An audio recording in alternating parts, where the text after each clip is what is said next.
Hi, I'm Dave with EdgeStar Technical Support. Today we're going to be looking at the KC2000 Twin, which is our twin tap Kegerator. We're going to show you complete assembly and show you how to operate the unit and do a little troubleshooting. We'll also cover complete parts list and breakdown. Alright, in this first segment I'm going to show you what comes in the Kegerator box. When you unpack the box from the original shipping carton, this is what you're going to get. This is the basic unit for all the Kegerators, whether it's a single tap or dual tap. It's all basically the same. There's some minor parts differences, but we're going to go over that. So I wanted to show you, this is what comes out of the box. And then inside, and you need to be careful when you unpack this unit, because as you can see, everything's kind of packed in here, and we really don't want to bounce that stuff around too much. So just make sure that when you open up the box, everything is sealed and it's all in here and it's in good shape. I'm going to go over again the individual parts in the next segment, and we'll get to actual component assembly in another little segment we're going to do later. Okay, so here I've laid out all of our parts that we have with the Kegerator. These are all the individual pieces that you'll need to assemble your Kegerator. So I'm going to go through these step by step. I'll show you each one. We'll talk about it for a second. We'll move on to another part. So first thing you're going to find in that box is going to be your owner's manual. There is a thin hard plastic gasket in here. With the single tap tower, you would normally use this to lock the tower in place. In this case, with the dual, we won't be using it. So you're going to have some leftover parts here. So we're not going to use that, but that's your manual. Complete operating instructions, troubleshooting, everything that you need to know is right here. Our next item up is our faucet tool. And this tool allows us to attach the faucet to the tower. We have our accessory pack here. This contains your O-ring for the beer line. You have your screws in here, both machine thread and wood screw if you don't have your holes already drilled in your top of your Kegerator. And you have your standard tap handles in here as well. We have two different styles of splitter for the CO2 gas. Because we have a twin setup, we have to split the gas flow between two different kegs of beer. And there's two different ways of doing this. Most of the newer units are going to have a plastic T. However, some of the older units are going to have a brass manifold. So let me talk about this for a minute. If you have one of these, one of the more common questions that we get is, do we actually use these bolt holes to attach this to anything? And the answer to that is no. It simply sits on top of one of the kegs and that's it. We can't screw anything into the inside of that unit because the coils wrap around the inside and will destroy it, will cause a refrigerant leak. So again, the brass manifold and your plastic T serve the same function. The only difference is you can't shut off your individual flow with your plastic T. But these are what's shipping with the new units. These were relegated to the older units that are out there now. So I wanted to show you both. We have both of our beer faucets, and these are standard stainless steel. They're chrome plated. You have two of these. And again, you may have an extra gasket in here. This is the gasket that we're actually going to use to attach the tower to the top of the unit. And as you might be able to see, we have 4 bolt holes here. And we have 4 bolts that hold the tower down. So this is a gasket that's really flexible. This is the one that we're going to use to seal up the unit. We have a stainless steel band clamp here in the event that you want to use a band clamp like that on your gas lines. You're not required to, and we give you the plastic clamps that will do the same job. Speaking of those plastic clamps, here they are. So you have clamps for all the CO2 lines, including your splitters. You're going to have a couple on the gas source, and you're going to have some more on the split side of the lines, and we'll get into that a little bit later. Speaking of those lines, here's one of the short ones, CO2 line. And if you're curious, these are 5/16 diameter. And here's your longer one. This one goes from the gas supply to our manifold splitter here. or the plastic tee. And then we have the other shorter line for the other keg. Here also we have instructions from the people that make our regulator, Taprite. They give you really good instructions. They're really good people. If you need to contact them, their number is here as well. And we have a couple of big washers here. These washers are going to go on your casters, which is going to be the next thing I'm going to show you. These only go on the front two casters. They do not go on the ones in the back. Of course, we have our casters. We have 4 of them. Chrome plated steel. We have our drip tray. It is a two-piece tray. It does come apart. It locks inside here. I'm not going to pull that apart, but it is a two-piece tray. We have our tank. Now your tanks are shipped dry. They don't have any gas in them. You have to go to some place that deals with gases, welding outfit, like air gas, someplace like that, or your local supplier. You may have to look them up in your local phone book, but we do give you the 5-pound tank here. Here we have the center of all the action, which is our tower. And this has, of course, 2 tabs for your handles. And all of your liquid lines are all included. Unwrap that a little bit. All of your liquid lines are all kind of shoved up in here. These have pre-assembled fittings on them. You don't have to worry about splicing into these. They come already set and ready to go. So there's our tower. We have our dual regulator. The nice thing about the dual gauge regulator, not only can you see the line pressure, you can also see what you've got left in the tank. And that makes it really handy because, again, you know, with 2 kegs, you might run through that CO2 a little bit faster than you might expect, and this will give you that view that you need to see how much you've got left. And then last but not least on our list, we have our chrome rail, and this chrome rail will actually go on the outside when we're done. It's one of the last pieces that we put on. It just sits on top of the unit, makes for a nice little catch-all. You can set your drinks in there. You don't have to worry about them spilling if you set one on the top of the fridge. And like I said, this just sits in here. As you can see, there's rubber-coated tips, and they just push down into the top of the fridge. That'll be the last thing we put on. Alright, so first step here in installing our Kegerator is getting our casters on. I want to cover a few things here as well, besides just the casters. So what you're going to need are your 2 big washers and your caster itself here. You've got 4 of those, so we need to have those ready to go. So let's talk for a minute about the bottom of this unit. You can run this unit in 2 different configurations. You can either run it with the casters or without. If you decide to run it without, you can see this metal plate back here. We have 2 metal feet that are welded on. They're just stays. This back, you don't really mess with it too much, but you can use them without the casters. These will suffice for enough clearance and airflow under the unit. Same with these 2 up front. As you can see, we have one down here. This is a fixed leg. It is non-adjustable. And then we have an adjustable threaded shank leg up here at the top here on the door hinge. So we're going to show you how to put the casters in. And before I do that, we're going to talk about these threaded holes real quick.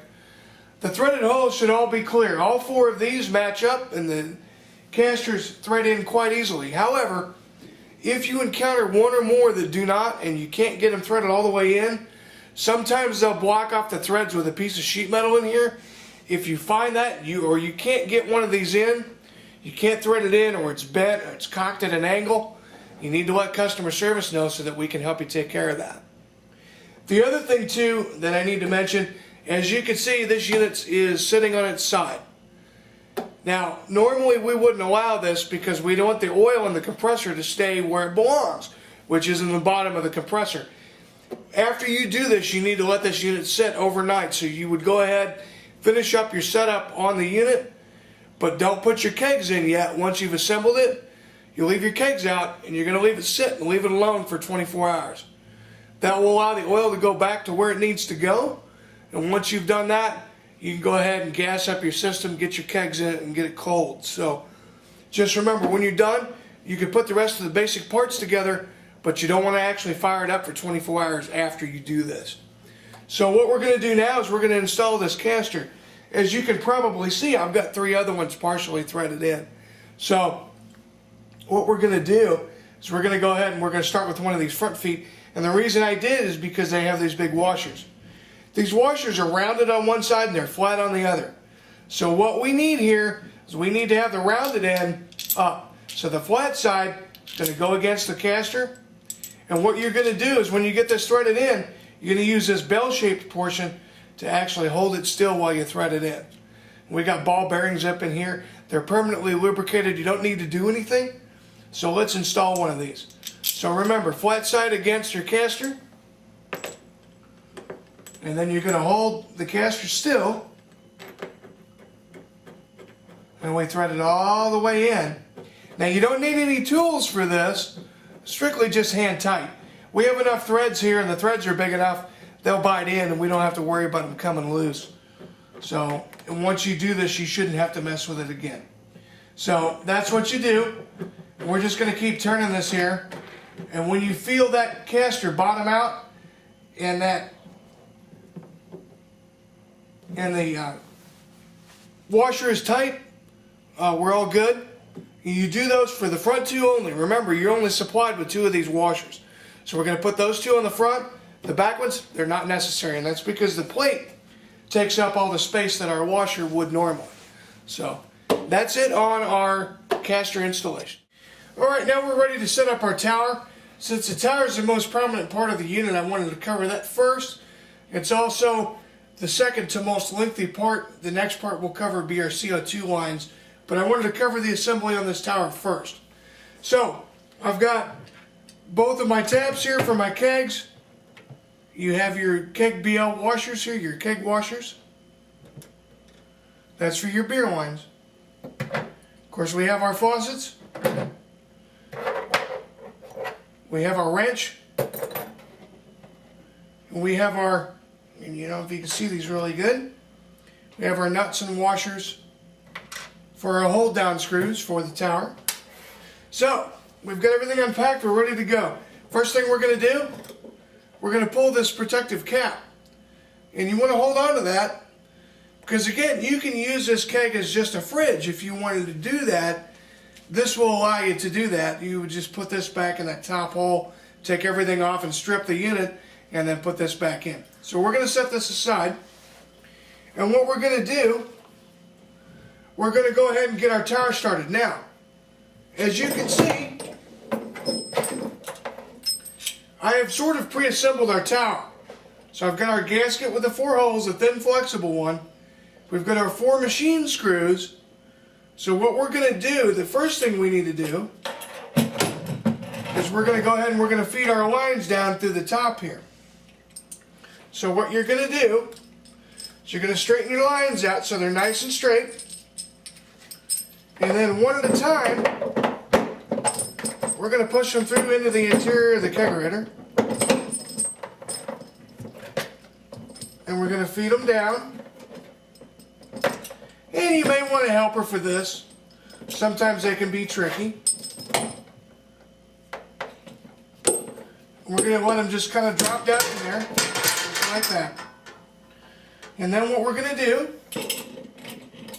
is we're going to line up our screws.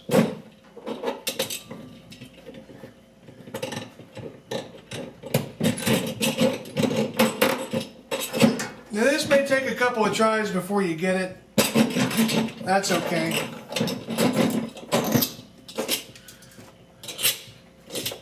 Now, I've pushed everything down in there. So as you can see, it takes a little bit of finagling to get it to a little bit of finesse. That's okay. There is no trim ring that covers these. And here I've already assembled one of the faucets for you. So now what we're going to do is we're going to grab our washers and our nuts, our little machine nuts here. Now, I'm not going to actually do this, but I'm going to show you the order in which they go. So on each one of these machine screws, we have a washer and we have a nut. The washer goes on the machine screw first. Then our nut goes on the bottom. Now, you may need a small wrench or socket big enough to fit your nut, which is about a 6mm or so, 5 or 6mm. And what you can do is take your ratchet. You're going to hold that nut still on the bottom inside the kegerator. I can't really show you from here, Then you'll take your Phillips screwdriver. You're going to hold this screw steady. Just hold it so that when you crank up with your ratchet on that bolt, it'll tighten everything up. Be careful you don't over tighten it. Snug is plenty. If you over tighten it, you're going to distort the flange, crack the plastic here. It can cause all kinds of bad things. So just snug it up, and when it's snug and the tower's steady and it doesn't move, then that's all that we need. So we're ready to put on our faucets. We'll do that now. And by the way, if you encounter a faucet after you install it and it's wobbly, in other words, this whole, not this part, but this part here would move around and it would be loose, there's an easy fix for that. So what you're going to do, and I'll take this one off here just to show you. If this is loose, this plastic part and this, and it wobbles around, you're going to pry the top off of this tower, just like that. And inside of here, there's two big brass nuts. And what you're going to do is take a pair of adjustable pliers, and you're going to go in there and just snug them up just a little bit. You don't want to snug up these brass nuts too tight, because it will compress the plastic and crack it. And then we're in trouble, because we've now destroyed the only support for your faucet. So I'm going to pop this tower back on, and we'll get into our faucet assembly. So I took this one off. These have threads here at the end, and we've got threads inside here. So what we're going to do is we're going to get it centered, and you'll feel in here the inside of this has little teeth. And so what you're going to do is you're going to line it up, and if you're off like this, that's okay. Just reseat it until it's on straight. So there, it's pretty straight now. So what you're going to do is you're going to hold that in there so the threads bite, and you're going to screw this counterclockwise to tighten that up. And when you're done, we're going to use our nifty little faucet tool here. We're going to catch one of these holes. There's holes all around the outer diameter. So we're going to hold the faucet, and we're going to gently tighten up with our tool. Now you don't want to over tighten that. Just make sure it's snug. We don't want any leaks or drips. And the last thing we're going to do is we get to install our faucet handle, and that just threads on. Now the really cool thing about these is that these threads will accept any kind of handle. So you have a chalkboard handle, or ones you write on, or something fancy that you really like, or a favorite character, or whatever, you can, these threads will accept that, so you're not stuck with just this. So I'm going to put this back on, and we're going to go ahead and just temporarily put our other one on here as well. And the same procedure, again, just making sure it's straight, the teeth are locked in, and then we can tighten it up. And so basically that's what it looks like. And then we're going to tighten it up with our tool here a little bit. And again, just pick a hole and come back around and pick another hole, so on and so forth. So now we're ready to deal with our beer lines. So our beer lines are coming through the bottom of the unit. Now they're inside. I'm going to reach in here. And here's our ends. These ends go onto our couplers. So the first thing we're going to do is we're going to take our little beer washers here. Now, I recommend that you use a little bit of cooking oil just to lube these up a little bit. They're easier to insert. If you don't get these straight, you can tear these. You'll tear these gaskets when you tighten these wing nuts down. And what will happen is you'll tear this, and we'll end up having liquid and air leaks, which is something we don't want. So when you do this, and you can see how they kind of move around. So that's a fixed fitting. It's wedged onto the end of the tube. It's not going to go anywhere. So we need to make sure this is all the way up. So I'm going to drop this one line for now, so I can focus here. And what I'm going to do is I'm going to push that up with my fingers until it's all the way up and it's seated. And then you're going to insert this washer. Make sure it's fully seated. And then we're getting ready to install our coupler here. Now, these are standard couplers. These are used for the all-American beers, any Bud beer, anything like that. And by the way, as you may well know, Coors and Millers do not fit in this unit. So if you drink Coors and Millers, you're going to want to talk to customer service see if they have a better option for you. So what we're going to do now, I'm going to set this down here and I'm going to talk about this coupler for a moment. So this coupler has some interesting features. I want to talk about it. First of all, this is a shipping cap, and this actually needs to come off because this is where our liquid comes through. So, and these can sometimes be a little tough to remove. So what we're going to do, we're just going to kind of pull up on it like that until it pops off. You can throw away the shipping cap once you remove it. On the side here, you notice a little key ring. And as you can see, I'm pulling on that. That's what they call a PRV, or pressure release valve. This will allow you to help set the gas pressure inside the keg, and it makes it easier because that way you don't have to bleed the whole system. Our gas comes in through this fixed fitting. You don't need to take this loose. I'm going to show you how to put the gas lines on there later. And our liquid comes out here, of course. And inside here, and when we get into talking about cleaning the unit, inside here there's a little support with a little check ball in here. It acts as a one-way valve. I'll talk about that once we get into cleaning because you're going to dig all that out of there so we can thoroughly clean this coupler. When you get everything set, in the bottom of here, when you get ready to install it in the keg, you can see here we have a couple of locking lugs here on the side. And then we have our gaskets. This is our outer gasket and our inner gasket. When you're ready to install this, they lock into the top of the keg and they turn about 3/4 of the way. And when you get ready to activate this, you don't force this handle down. You're going to pull it out and spring load it, see? So you're going to pull it out and force it down. See how the end of that came out? Now we can pierce the keg. That's how we do that. And one other thing. Do not attempt to pick up a keg with this attached. If you do, you'll break this piece, you'll fracture these pieces. This whole thing will fracture. It's not designed to carry the weight of a keg.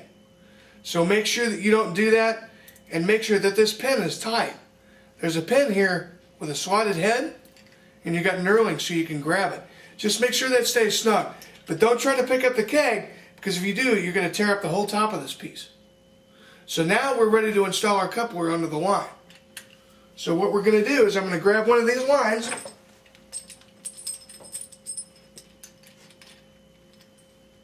We're going to put in our washer so that we have a seal for the liquid side. Going to come up here, and you may find it easier, I do, to engage the coupler so we have more room up here. So we're going to make sure our seal is seated, and we're going to screw it onto the end of the coupler, just like so. Just snug it up. And we're going to, at the end, once we're all done, we got the gas going, we're going to check for leaks. But for now, we're just going to assemble it. And that's it on our coupler assembly. Alright, now our next step is to install our gas lines, all of our CO2 stuff. So the first thing I'm going to do is I'm going to show you the tank holder. I didn't show you this when I did the parts breakdown, but this actually holds that 5-pound CO2 cylinder. And on the back of it here, you can see 4 protrusions. Well, they match these keyhole slots in the back of the holder here.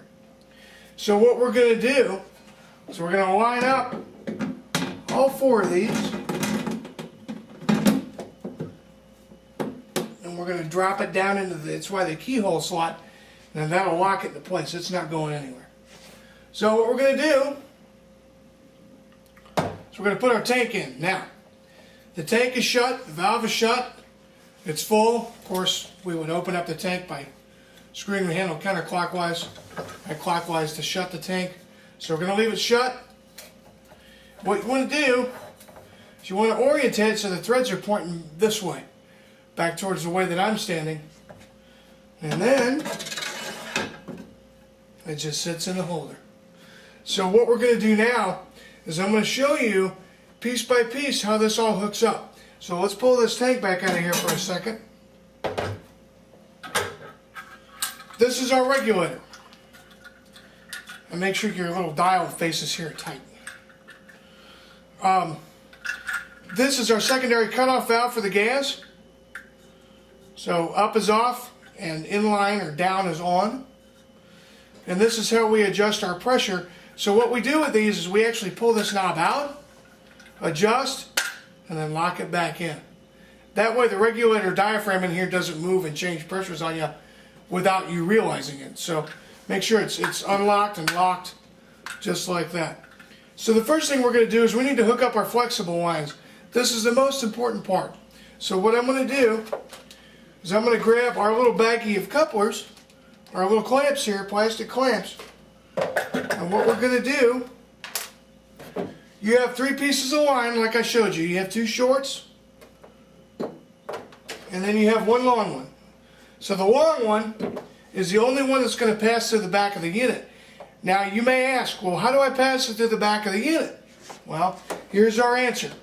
We have a rubber plug here. We simply pull it out. Make sure you don't lose this plug seal, because you may need it later. So what we're going to do is we're going to push our line right onto that braided stub, just like that. And you're going to seat it until it hits the bottom of that little brass nut right there. So as you can see, it's fully seated up against that little nut. So now what we're going to do, I'm going to slide my clamp onto the other end, just like that. And we'll slide it all the way up.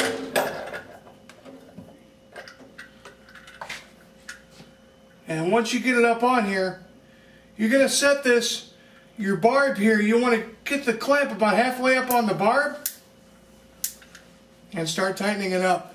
Now as you can see, I didn't use any tools, I just used my hand. So you may want to use a pair of pliers just to give it an extra pinch. I wouldn't force it too much, you're liable to crack the clamp. So I'm just going to put it on there like that, just enough so it holds it. Make sure your lever is up. Of course, down is on. And you might want to rotate your clamp a little bit so that your valve here is freely moving. Just like that. So now our regulator is connected. And what we're going to do is we're going to shove our line here right on into the old kegerator. Just like that. And then what we're going to do is we're going to set our tank back down in the holder. And our big brass nut, this has an O-ring seal here at the end. So no worries there. So what you're going to do is slide your big brass nut all the way to the end.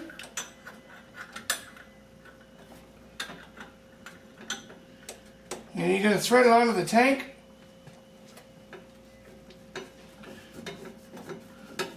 Now initially you're going to do this hand tight, but you'll need an adjustable wrench to snug it up. Don't over tighten it because you can strip the brass. Brass is pretty soft. So once you get that on there and it's snug, and they have a pretty long thread, so it might take a little bit to get that tightened up. Alright, that's pretty tight. So what we're going to do is we're going to make sure this is run all the way in, and we have as much as we can inside the unit. Leave yourself a little bit there, and we'll come back to the regulator. So the next thing I'm going to talk about are these splitters. Now, these are what we call manifolds. Again, as I mentioned earlier, there's 2 different styles. The procedure is basically the same. The difference on these regulators is that these have individual shutoff valves.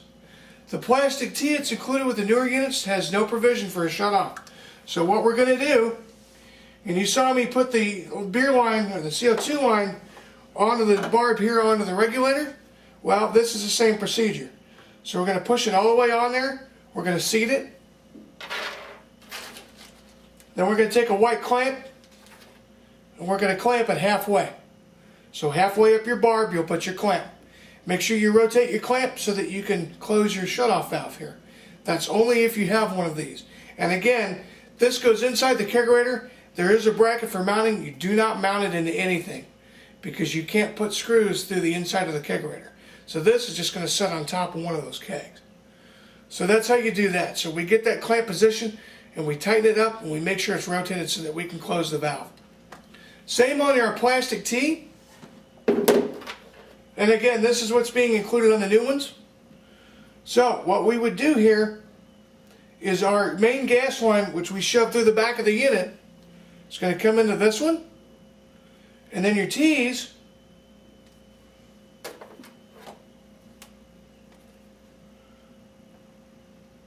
hook in just like that.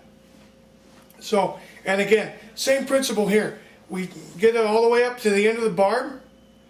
About halfway up the barb, we put a clamp. You don't need to worry about the rotation on these as far as it being in the way, because there's no shutoff valve here. So, same principle here. So we center everything up, tighten them up, and there's our distribution for the CO2. So now what we're going to do, now that we've done that, we're going to go inside the kegerator. I'm going to spin it around here.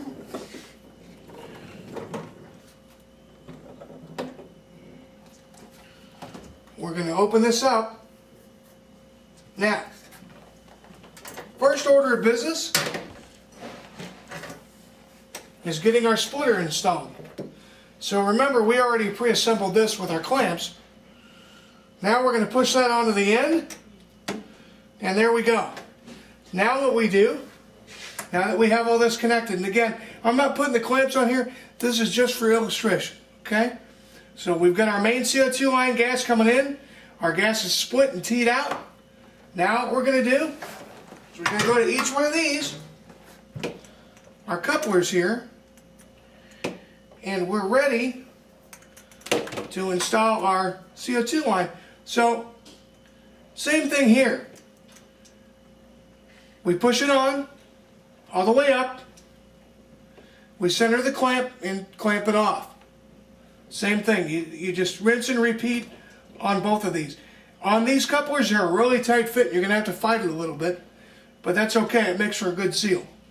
So you're going to tighten everything up, put your clamps on, slide them on, and then tighten them down. Same thing. Once we're done with that, then we're ready to go ahead and we're going to put our kegs in, and then we're pretty well done with our installation. Alright, now that we've got our beer lines and everything else assembled and our couplers assembled, we're going to move on to getting the kegs into the cabinet, and we're going to tap one of them to show you how it's done. So the first thing we're going to do is we're going to talk about our skid plate. The skid plate goes in the bottom of the unit. Here it is. And this part here, this curved part where it comes up, this goes into the back of the unit. And you'll see here there's a cross section that has a low spot. Now that low spot, there's some pegs inside the unit at the bottom. Those pegs are going to sit in front of that plate. So I'm going to show you how that's done. So we're going to open up the door. And what we're going to do to get this skid plate in, you'll see there's your one peg and there's your other one right there. So what we're going to need to do, so I'm going to need to pick up these lines. And we're going to set the unit just like that. So again, that low spot in that kick plate is going to go behind those pegs. That keeps the skid plate from coming out. So now that we're almost done, we're ready to go and start placing our kegs. And you'll notice we've got several lines in here. With our CO2 splitter, we're going to have to kind of maneuver things around. So what you're going to want to do is grab one keg, I'm going to put that in one side, and then we're going to put our open keg that we're going to tap, we're going to put that in the front because it's easier to get to that way. Eventually you're going to have to tap both of them, but just for illustration we're going to do it this way. So what we're going to do is I'm going to lift up all my equipment here. And we can just set it up on top for now. And this is a full keg. Now remember, the twin setup only takes 6 kegs because that's all that fits. This is a standard 6th keg. As you can tell, it's a lot smaller in diameter than the other kegs, like your half-barrel sand keys. So we can fit 2 of these in there. And they're all pretty much the same. There's some minor variations between 6 kegs, but they all fit. So what we're going to do is we're going to place these in the cabinet. So what you're going to do is you're going to pick it up.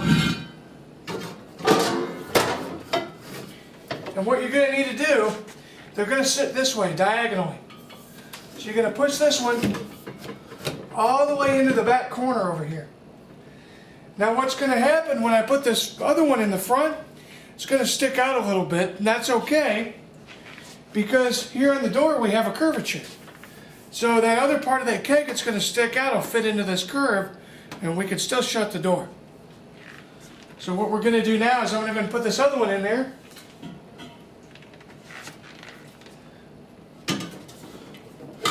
And again, remember we said they were going to sit diagonally. And as you can see, that one sticks out just a little bit. That's okay.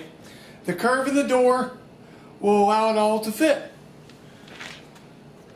And then what we're going to do is we're going to hook everything up, which for now I want to show you how the door shuts.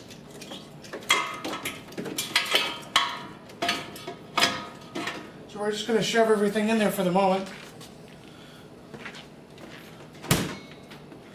And as you can see, the door shuts. So remember, your keg on the outside is going to stick out a little bit. That's okay. As long as it fits and the door shuts, we're fine. So now I'm going to show you how to tap one of these. I'm going to open this back up. We're going to get all our equipment out again.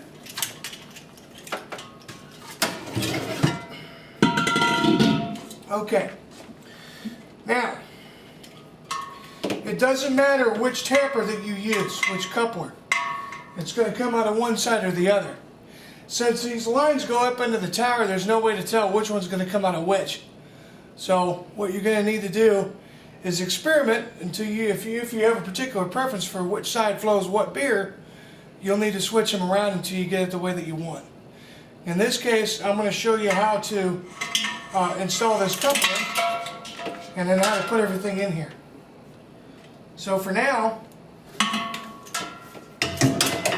we're going to focus on this coupler. This coupler has a couple of cutouts in here, and then the center seal. This bar here is spring-loaded. To disengage the coupler, you're going to pull the handle all the way out and all the way up until it locks in place. To engage the coupler, you're going to pull it out and all the way down. And now it's engaged. For now, we're going to disengage it. We're going to get these cutouts in the side of the coupler to match the cutouts in the keg. Place the coupler on the top. You're going to rotate it until it locks. And that's usually turned clockwise like I just did. And then you're going to open up this and lock it in place. Now this keg is now engaged. I can apply gas to it and I can get beer out of it. Once you're done and everything's put in place, you're going to pick up the rest of your assembly. Now, just for the purposes of this video, we're only hooking up one of these. Normally this one would be hooked up to the other keg. The only thing we'd have to worry about dangling around is this splitter. This splitter is just going to sit right on top of this keg. So for the purposes of this video, we just kind of got everything set in here. And then we're going to pick up the whole assembly. We're going to get it set in place. Now remember that edge is going to stick out a little bit, and that's okay. So now our keg is tapped. We can shut the door. Now you've got a couple of other pieces here to finish up your install. The first thing you're going to want is your decorative rail. The rail keeps drinks and things from sliding around and falling off the edge of the kegerator. So what we're going to do, you have rubber tips here, and around the edge of the kegerator you have holes. So these rubber tip spikes are going to sit in those holes. So we're just going to place it up on top and line it up.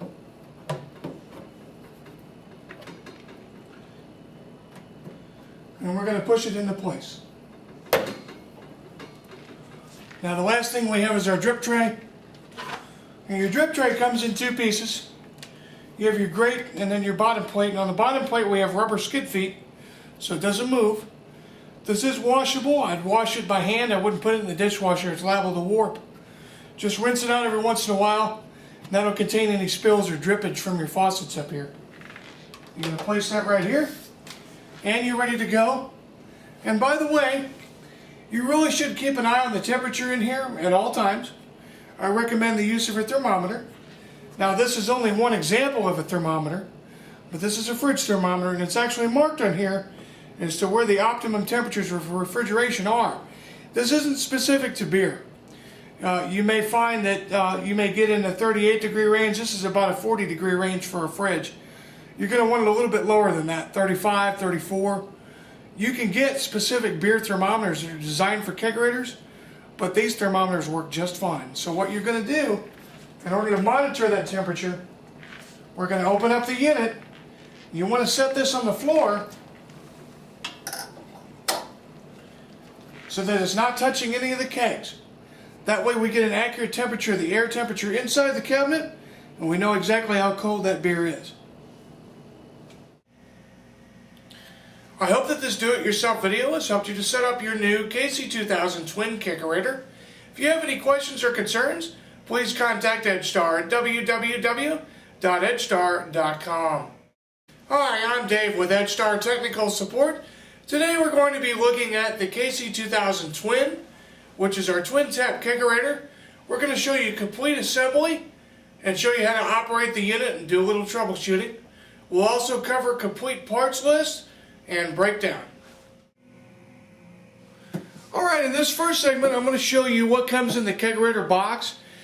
When you unpack the box from the original shipping carton, this is what you're going to get. This is the basic unit for all the kegerators, whether it's a single tap or dual tap. And it's all basically the same. There's some minor parts differences, but we're going to go over that. So I wanted to show you, this is what comes out of the box.